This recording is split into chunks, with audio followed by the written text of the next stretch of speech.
दूषण इतना परेशान कर रहा है तो दूसरा दूषण कितना परेशान कर रहा है।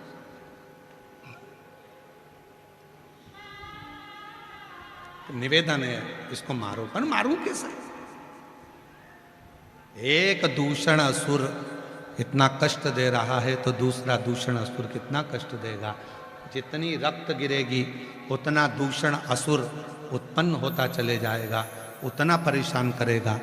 तब भगवान शंकर ने देवताओं से कहा कि तुम मेरी बहन क्षिप्रिया के पास जाओ, उसके जैसा दुनिया में कोई नहीं है। वो अपना स्त्री का स्वरूप छोड़ देगी, जल के रूप में हो जाएगी और जल बनकर जहाँ दूषण का रक्त गिरेगा वो जल बनकर उस जल से दूषण के रक्त को पानी में बदल देगी और फिर दूषण उत्पन्न नहीं होगा, फिर दूषण उत्पन्न नहीं होगा। देवताओं ने जाकर क्षिप्रिया से निवेदन करा, हे क्षिप्रिया, आप गणेश जी की बुआ हो, कार्तिकेय की बुआ हो, आप मां जगत जननी जगदम्बा की ननंद हो, आप शिव की बहन, कृपा करो। क्या कृपा?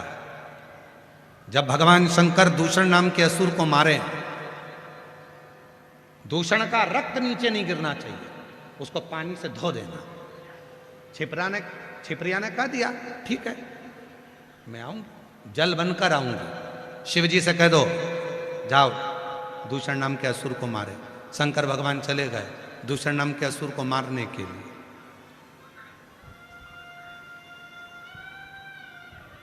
क्षिप्रिया आई नहीं, पहुंची नहीं। अब बहन थी, अटक गई होगी कहीं, नहीं पहुंची। कभी कभी भाई कह देता है देख मैं तेरे को लेने के ले जाऊंगा तो टाइम पे पहुंच जाना। बहन भाई की झगड़ा इसी बात पे होता है कि वो टाइम पे बुलाए, ये टाइम पे आए नहीं, वो ऐसा बोले वो सुने नहीं, और फिर दोनों का झगड़ा फोन पर लगने दो, वो इसको गाली दे वो उसको गाली दे, बहन भाई का झगड़ा ही इसी बात। शिव जी ने दूषण नाम के असुर को मारा, रक्त गिरा, एक दूषण, दो दूषण, तीन दूषण, ऐसे करते करते 84 दूषण उत्पन्न हो गए। उन्होंने जो आतंक मचाना प्रारंभ करा, उन 84 दूषण ने पूरी पृथ्वी डोलने लगी। अब तो हो गया कल्याण, अब करें क्या, कुछ नहीं हो सकता। तब क्षिप्रिया आई। क्षिप्रिया ने कहा मैं आ गई, क्या करना है? देवताओं ने कहा बहुत देरी कर दी आपने आने में, 84 दूषण उत्पन्न हो गए हैं और शंकर भगवान अपना रूप नहीं रख सकते। शिव जी कभी रूप नहीं रखते, शंकर का भगवान कभी रूप बदल कर नहीं आते। अब होगा क्या, ये दूषण मरेगा कैसे?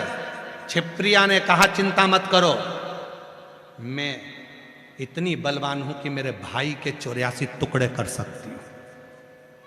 और क्षिप्रिया ने अपने जल का वेग बढ़ाया और जल का वेग बनाकर शंकर के प्रतिबिंब के 84 टुकड़े कर दिए और शंकर भगवान 84 रूप धरकर 84 दूषण का संहार कर दिया। आज उज्जैनी में 84 महादेव विराजमान है, ये उसी का प्रतिबिंब है। आज अवंतिकापुरी उज्जैनी में जो 84 महादेव विराजमान है, ये उसी का प्रतिबिंब है। और वो क्षिप्रिया आज भी क्षिप्रा के रूप में अवंतिकापुरी में निवास कर रही है। आज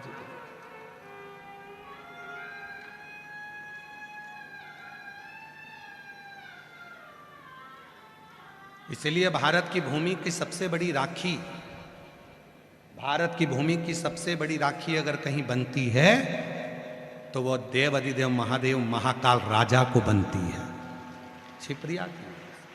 भारत की भूमि की सबसे बड़ी राखी रक्षाबंधन पर अगर कहीं बनती है तो महाकाल राजा को बनती है, मेरे महाकालेश्वर बाबा को बनती है। एक बहन और भाई का जो संबंध होता है वो शिव पुराण निभाने का कहती है। वो संबंध कोई साधारण नहीं है। ये शंकर भगवान को समझने के लिए पूरी जिंदगी निकल जाएगी लोगों को, पूरा वो समझ नहीं पाते।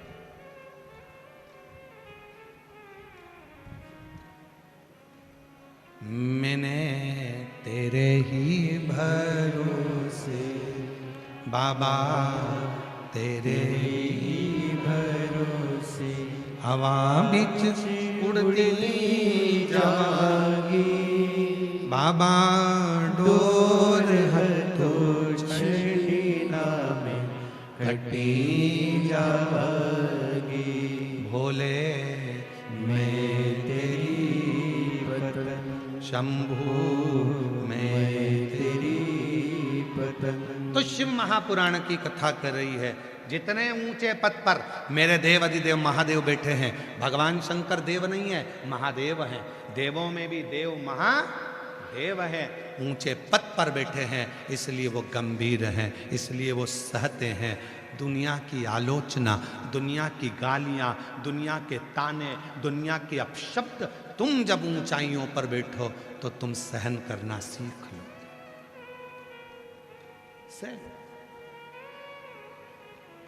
पर ऊंचे पद पर बैठने वाला ही सह सकता है। कौन सह सकता है? ऊंचे पद वाला। हो सकता है हमारी बात का अब किसी को बुरा लग जाए। जितने लोग टीवी पर कथा सुन रहे हो, जितने सोशल मीडिया पे सुन रहे हो सकता है उनको बुरा लग जाए। अब लग जाए तो लग जाए, उसमें कोई बड़ी बात नहीं है। पर समझना, जो ऊंचे पद पर बैठ गया,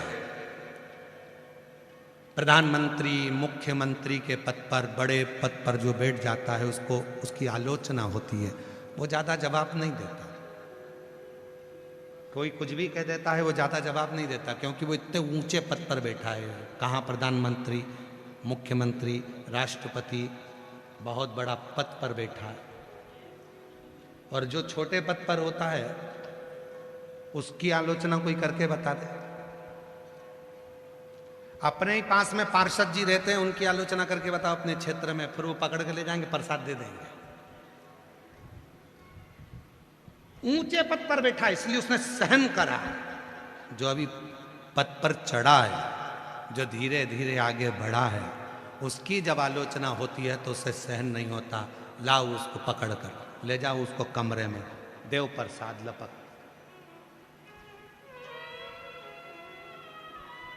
गंभीरता नहीं है, गंभीर। और हुआ, दक्ष प्रजापति ने भगवान शंकर को कितने अपशब्द कहे। ए शिव, मेरी बेटी सती का विवाह तेरे साथ में करा है, मैं तुझे श्राप देता हूं कि तू शमशान में निवास करेगा। शंकर भगवान खुश हो गए, मेरे ससुर जैसा दुनिया में किसी का ससुर नहीं होगा। प्लाट भी दिलाया तो ऐसी जगह दिलाया जहां कोई कब्जा ही नहीं करेगा। मेरे ससुर जैसा दुनिया में कौन ससुर होगा। मेरे ससुर ने कहा, शिव मैं तुझे श्राप देता हूं, तू शमशान में निवास करेगा। शंकर भगवान ने सोचा, इतनी जोरदार जगह, इतनी सुंदर जगह, इतनी अच्छी जगह, इससे बढ़कर और क्या होगा। जहां कोई कब्जा ही नहीं करने वाला, जहां कोई विवाद करने ही नहीं आएगा, शांति से रहेगा। और जहां दक्ष प्रजापति ने शंकर भगवान को श्राप दिया था शमशान में निवास करेंगे, शिव शमशान में रहते हैं। और शमशान कोई साधारण जगह नहीं है। पैसे वाला करोड़पति भी मरता है तो बांस पर, बांबू पर, सफेद कपड़े में, लाल कपड़े में जाता है। और गरीब भी मरता है तो बांस पर, सफेद कपड़े में, लाल कपड़े में जाता है। कोई करोड़पति, मुझे तो नहीं लगता कि जयपुर में कोई करोड़पति मरा हो, या बहुत बड़ा कोई राजा महाराजा, कोई बहुत बड़ा पद वाला मरा हो तो उसको डनलप के गद्दे पर ले गए हो। बोलो बोलो, लेकर गए क्या? पैसे वाला मरा तो भी बांस पर गया, गरीब मरा तो भी बांस पर गया, पैसे वाला मरा तो भी सफेद कपड़े में गया, और गरीब मरा तो भी सफेद कपड़े में गया।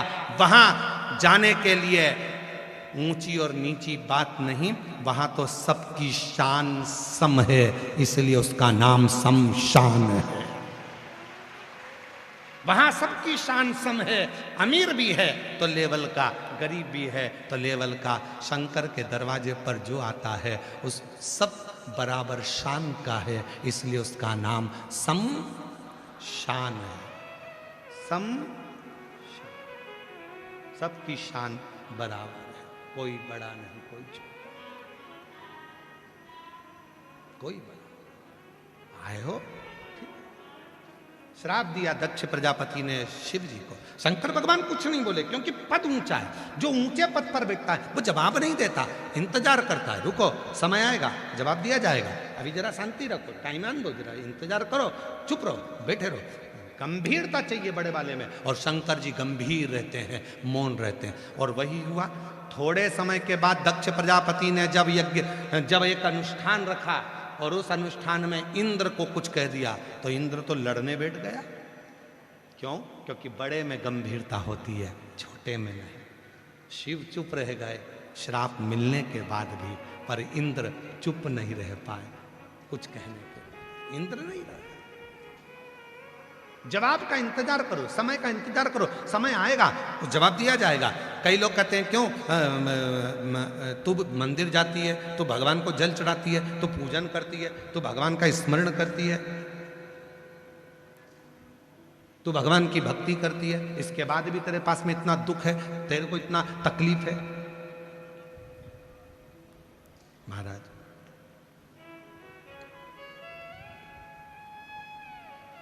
आएगा समय, इंतजार। एक पत्र है, अच्छा है।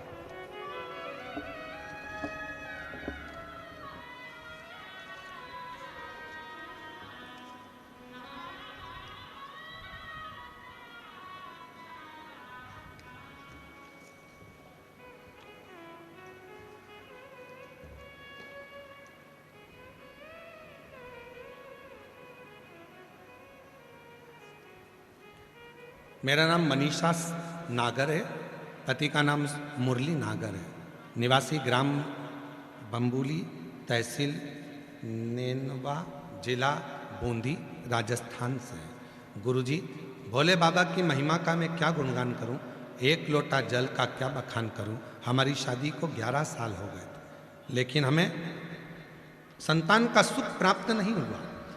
हमने 11 साल तक बहुत इलाज करवाया, लगभग 10 लाख रुपए तक हमने खर्च कर दिए, पर कोई फायदा नहीं हुआ। हम पूर्ण तरह से हार चुके थे गुरुदेव, हर तरह से। तब आपकी कथा एक बार मैंने मोबाइल पर देखी और सुनना प्रारंभ करा। गुरुजी, हम सीहोर चले गए, वहाँ से आ गए। हमारे गांव के लोग हमसे कहने लगे तुम जाते हो, बाबा कुछ देता तो है ही नहीं। फिर भी हमने आस नहीं छोड़ी। हम हर 2 महीने में सीहोर जाने लगे। कुबरेश्वर बाबा का कंकर शंकर पूजन करते और बाबा का कंकर लेकर आते, बाबा का रुद्राक्ष लाए, बाबा का व्रत करा, पशुपति आंकड़े की जड़ का प्रयोग करा। 1 बार करा नहीं हुआ, 2 बार करा नहीं हुआ, 3 बार करा नहीं हुआ, फिर करा। सारे लोग कहने लगे तुझे होगा ही नहीं, जब डॉक्टर मना कर दिए तो तुझे बच्चा कैसे होगा। पर आप कहते हो कि भगवान का पीछा मत छोड़ना, बोलते रहना, एक न एक दिन बाबा सुनेगा। और बाबा की कृपा से 8 अप्रैल 2025 को मेरे यहाँ 11 साल के बाद पुत्र रत्न की प्राप्ति। एक पत्र और बड़ा सुंदर है, देखिए।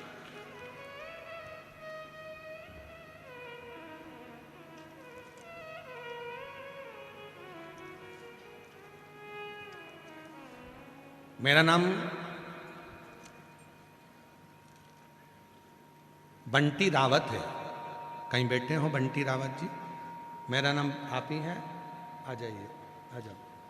मेरा नाम बंटी रावत है। मेरे पति का नाम सुरेश रावत है, निवासी चोमू। मेरे 2 साल से ब्रेन हेमरेज हुआ है। डॉक्टर ने मुझे यह कहा था कि 10 लाख में से 1 हो जो बिना ऑपरेशन के तुम चल रही हो। तुम्हारा ब्रेन हेमरेज इतना ज़्यादा है कि तुम जीवित हो, यही बहुत बड़ी बात है। गुरुदेव, डॉक्टर ने तो ऑपरेशन का कहा था, पर हमने डॉक्टर साहब से केवल 3 दिन मांगे थे, और 3 दिन मांगकर हम छुट्टी लेकर आए और हम लोग सीहोर पहुंच गए। वहाँ कंकर शंकर की पूजन कर कर रुद्राक्ष लिया, जल लेकर आ गए। रुद्राक्ष लाए, पानी में गलाती, शिव जी को चढ़ाकर जल पीना प्रारंभ करा। वापिस डॉक्टर के पास चली गई। डॉक्टर साहब, अब आप ऑपरेशन की तैयारी कर सकते हो। डॉक्टर ने फिर जांच करी, तो कहा 28 दिन की गोलियां देकर देखते हैं, हमें लग रहा है कि तुम्हें थोड़ा सुधार है। 28 दिन की गोलियां देते हैं। 28 दिन की गोलियां डॉक्टर ने दे दी और 28 दिन बाद मैं जो रुद्राक्ष का जल पीती रही, शिव मंदिर जाती रही, विद्याधर नगर के स्टेडियम में मैंने कथा सुनी, वहां की मिट्टी भी पूरे सिर पर लगा ली और फिर पहुंची। 28 दिन पूरे कर कर डॉक्टर ने देखते से ही कह दिया तुम्हारा ब्रेन हेमरेज पूर्ण तरह से ठीक हो गया है, अब तुम्हें ऑपरेशन की जरूरत नहीं है। मैं अपने ब्रेन हेमरेज की पूरी जांच भी लगा रही हूं। ये पूरी जांचें जो डॉक्टर ने करी वो भी नहीं। एक शिव पर भरोसा क्या होता है, एक शंकर पर भरोसा क्या होता है, एक शिव का स्मरण, शिव पर करा हुआ भरोसा क्या होता है।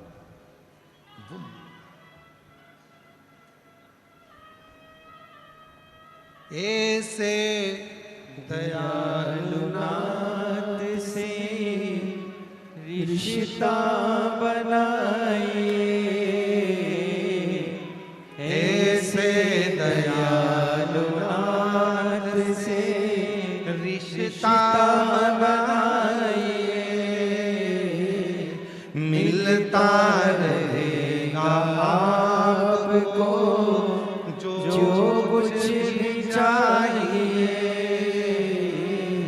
मिलता रहेगा आपको जो कुछ भी चाहिए। ऐसा करिश्मा होगा जो हुआ कभी नहीं, ऐसा करिश्मा होगा जो हुआ कभी नहीं। मांगा है भोलेनाथ से वरदान एक ही, मांगा है भोलेनाथ से वरदान एक ही। तेरी दया बनी रहे जब तक है जिंदगी,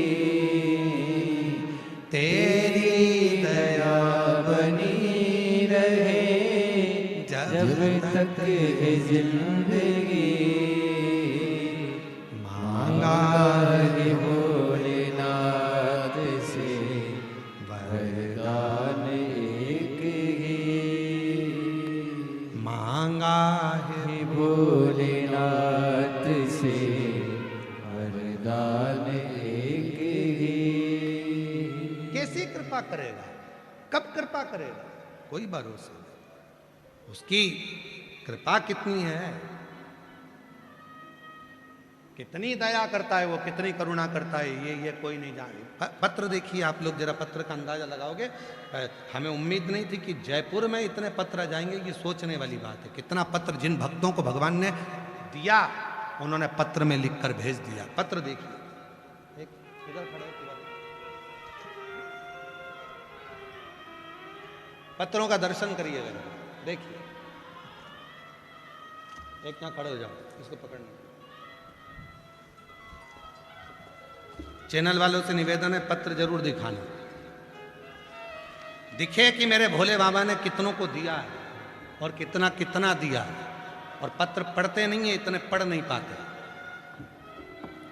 मांगा है भोलेनाथ से वरदान एक ही,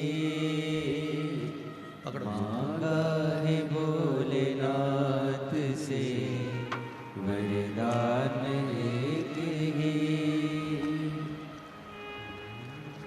है भोलेनाथ से पकड़ वरदान इस साइड है, एक राम ही। इस साइड। मांगा है भोलेनाथ से वरदान एक ही,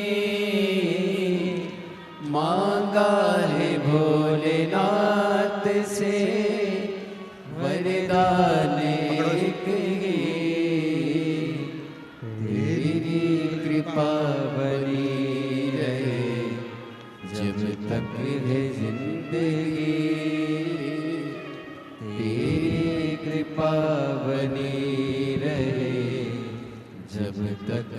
जिंदगी और पत्र आज के पढ़ने के भोलेनाथ से वरदान एक ही। ये वो पत्र हैं जिनको मेरे भोले बाबा ने कथा सुनते सुनते दिया है।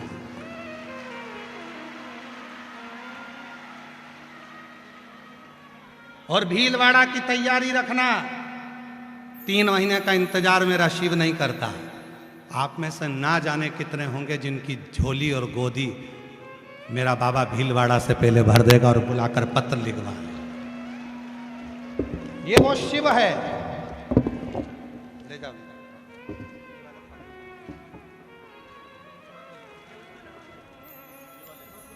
ये उठा लीजिए, ले जाओ।